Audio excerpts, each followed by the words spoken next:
Quran Tilawat, Surah Al-Ma'idah, Para 6, Ayat 57-66, Ruku 9, recited by Zahida Malik Official, Daily 1 Ruku. يا أيها الذين آمنوا لا تتخذوا الذين اتخذوا دينكم هزوا ولعبا من الذين أوتوا الكتاب من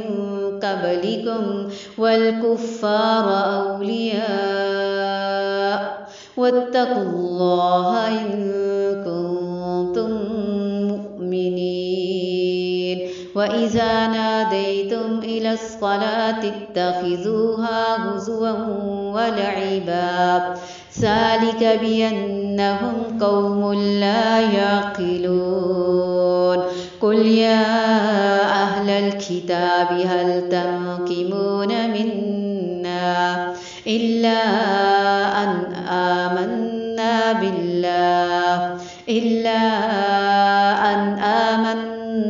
بالله وما أنزل إلينا وما أنزل من قبل وأن أكثركم فاسقون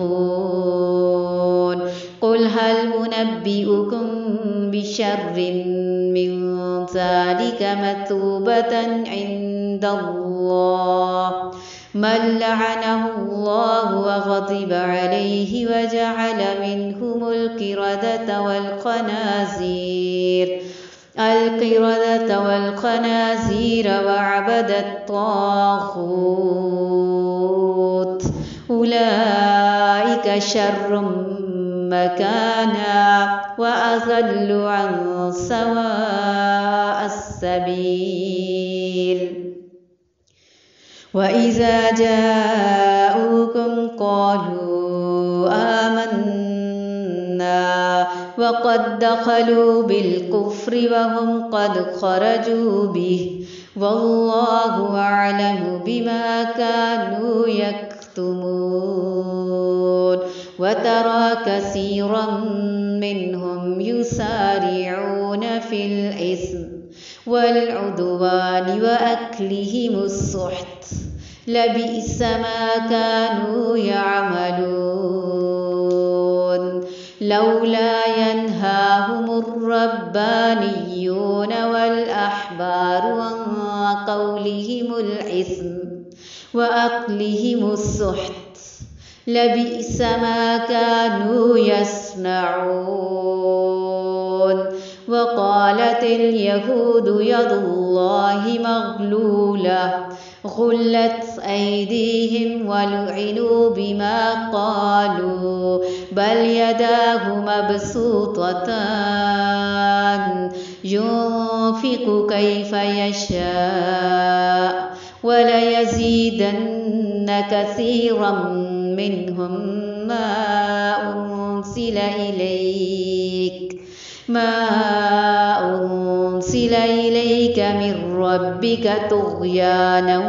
وكفرا وألقينا بينهم العداوة والبغضاء إلى يوم القيامة كلما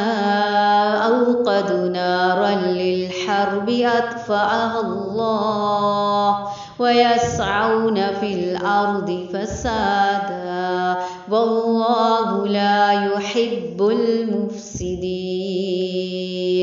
ولو أن أهل الكتاب آمنوا واتقوا لكفرنا عنهم سيئاتهم ولأدخلناهم جنات النعيم ولو أنهم أقاموا التوراة والإنجيل وما أنزل إليهم من ربهم لأكلوا من فوقهم ومن تحت أرجلهم منهم أمة مقتصدة وكثير منهم ساء